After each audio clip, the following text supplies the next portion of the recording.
Good morning, everyone. Welcome to a Paper Addict video here on the Crafty Maven Getaway channel. Today I'm going to be doing a multi-photo layout using that sketch from Laura Whitaker. I got that out of her sketch book that she released when she closed down Stock Sketches. It calls for 3 photos, but I'll be using 4. I'm also going to be using the doily there in place of the star that was in the sketch as inspiration from the wreaths in our image board this month. This month we're also focusing on using our stash, and this is a Felicity Jane kit. It's not very old, it's only from September, but I have a storage rack that I keep my Felicity Jane kits in, and it is actually full. Like, when the kit comes in January, I will have no place to put it. So I am working on using up some of those kits before the January one comes. So when I'm back again near the end of the month, I will probably be using this same kit, because that's what I tend to do with my Felicity Jane kits, is I leave them on my desk, and I'll make all my layouts around that kit until it's, ready to be put in the recycle pile. So the way I did these 4 photos, they are approximately 2 by 2, is I created a collage in PicMonkey. I made it, I think it was 1800 by 1200, and I just placed all the photos in there. I did use, to fill up those last 2 spots, I did use 2 photos from a trip my husband and my son took. So I have those photos ready then. And I also printed out the 4x6 that I'll use them with at the same time, just so I don't have to go back and use a whole nother sheet of photo paper. They probably will not get used with this kit. This one's awfully feminine. It has the pinks and the teals, and it's a photo of them on a biking trip they took. So I'll probably use a different kit for that. Maybe one more. There's the fall related one might work well for that. This is my Tim Holtz Spun Sugar mini ink pad. And I don't know if you guys have ever had one like this, but this one came, like, I couldn't even use it. I had to buy the re-inker before I could even use it right out of the package. And then I've had to re-ink this probably 3 times so far, and I've only had it like 6 months. So I don't know if you guys have had any that are like that. But yeah, I think almost every time I use it, I have to put ink on it. But it's my favorite one. Maybe that's why I have to re-ink it so often. But I will be honest, I struggled with this layout. It took me, most of my layouts take me between 45 minutes and an hour. But it seems to me, as I'm doing them, the ones that take 45 minutes seem to come together what seems like fairly quickly. And the ones that take like an hour, I seem to just fuss around with. And I know it's really not that much of a time difference, but it just feels so much longer.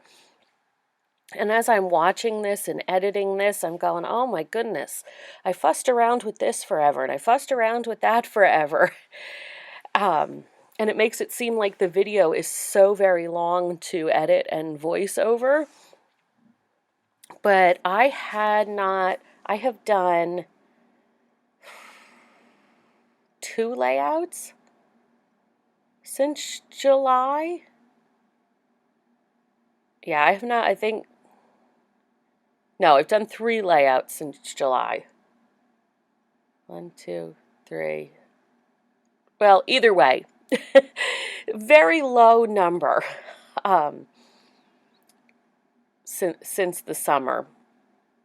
So I feel very, very rusty. Um, and I felt very indecisive about this layout. I felt like every little choice took me forever. So I'm really hoping that as I do my videos and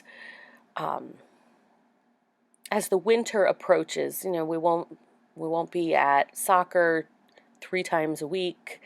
Hockey's only once a week. So I'm hoping to get more back into my mojo, because I felt like a brand new scrapper again, if that makes any sense whatsoever. But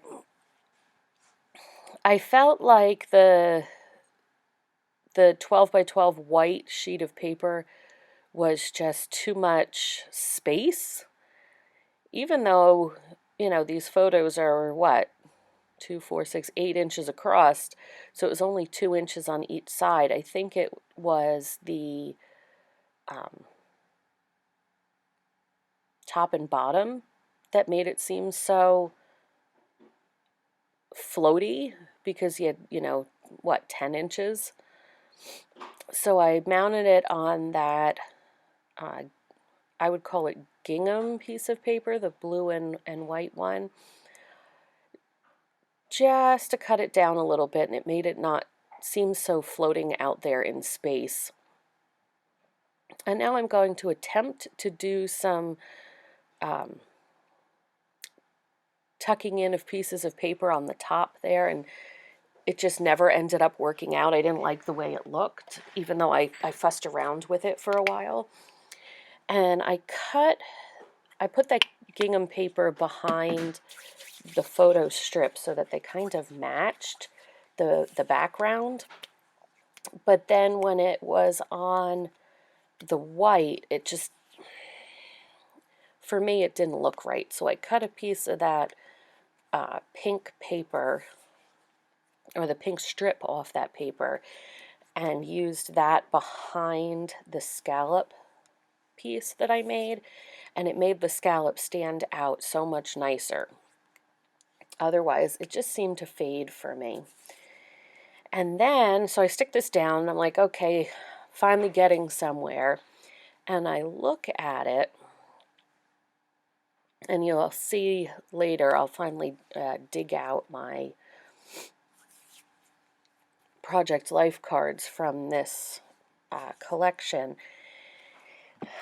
The blue on the right-hand side from that gingham paper was too close to the blue that I mounted the white piece of cardstock on, and it was way too close visually. So I just stick a piece of turquoise and a black scallop from that pocket card, and it just breaks that up, even though there's, technically the same distance as it was to begin with. It visually breaks that up. I do try to tuck another piece of that scallop somewhere else, so I have at least it repeating, but it doesn't end up making it.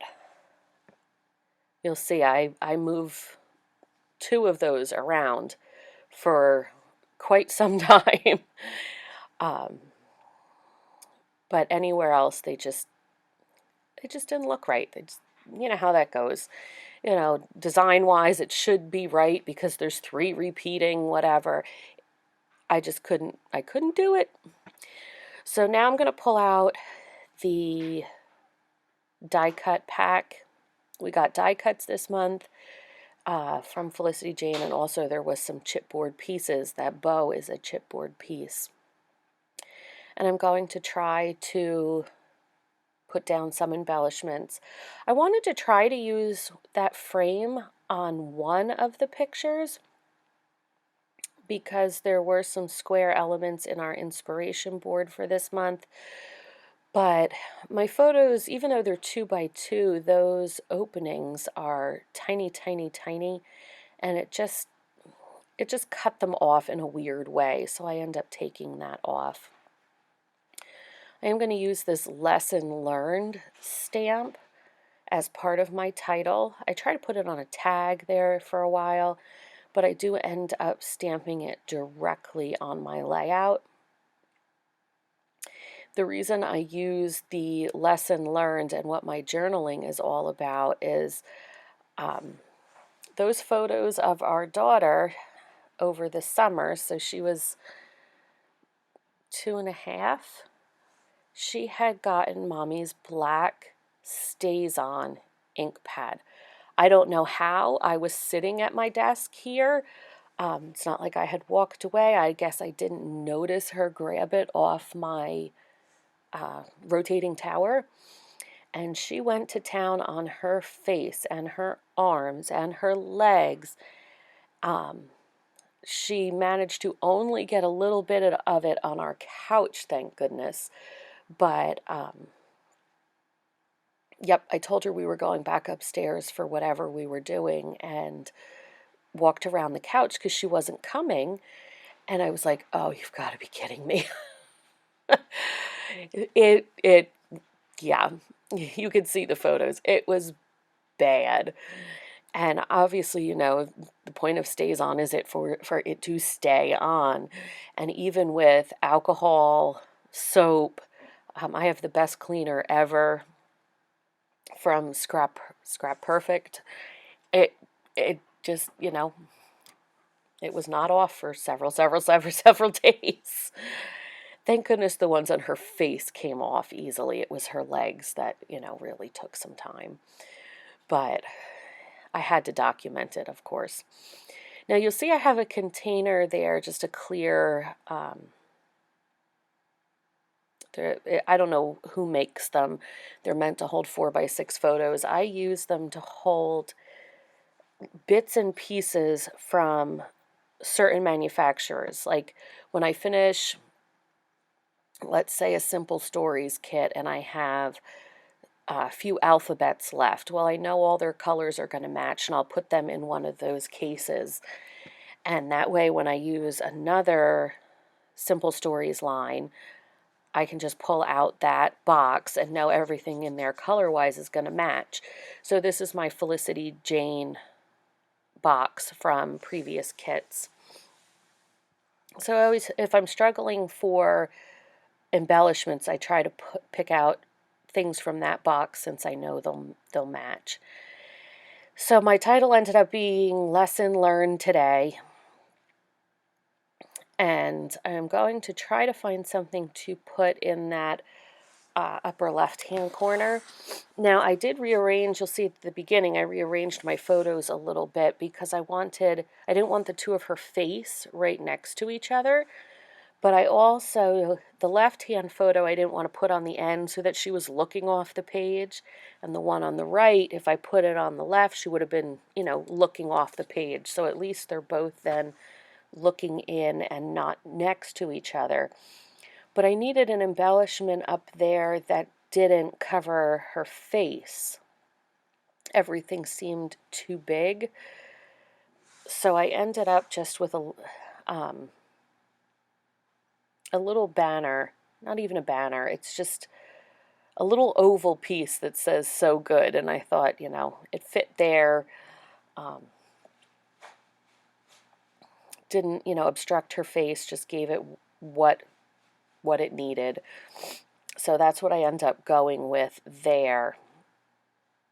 You can see, there it is. I tried to layer some things with it, but like I said, I felt like a newbie all over again. It just, nothing sat right.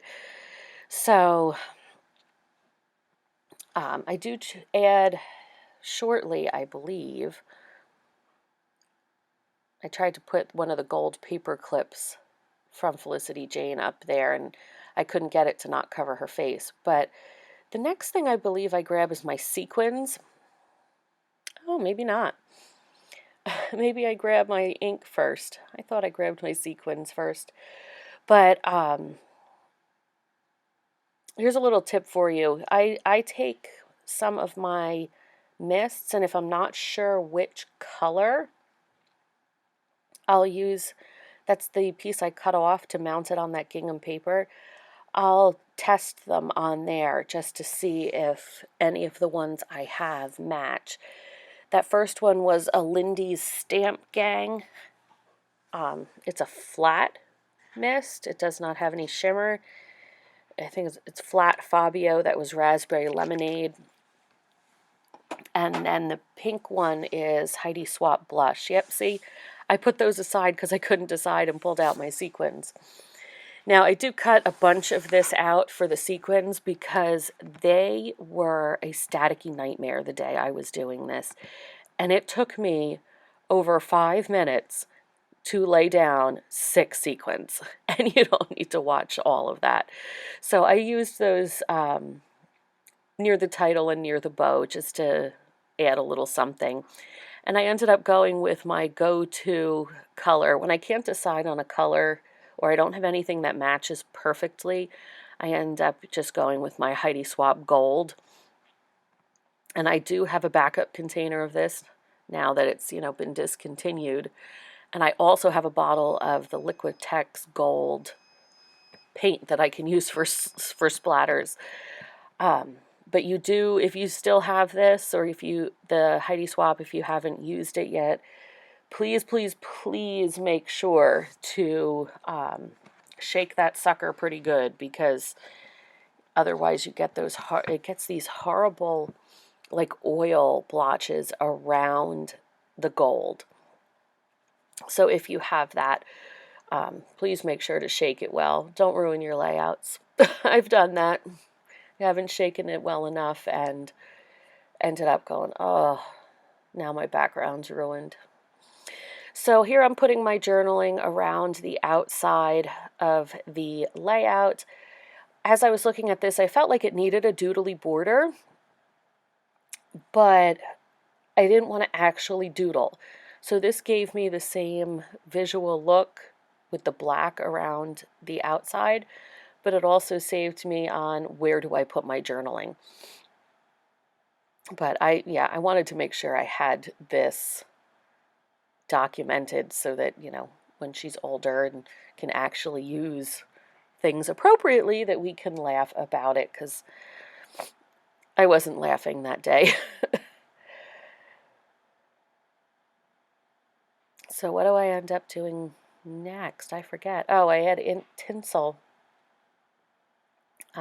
color shine as well. I tend to use that more often than black just because it, softer look. Since I haven't scrapped in a while, though, this took forever to mix up. And then the cap got stuck, of course. But I'm almost at the end here, guys. Thanks for bearing with me during my newbie scrap session here, I'll call it. And I'll be back again soon. I hope you all have a wonderful, restful holiday and get lots of scrappy goodness, either done or under the tree. I will talk to you soon. Until next time, stay crafty, guys. Bye.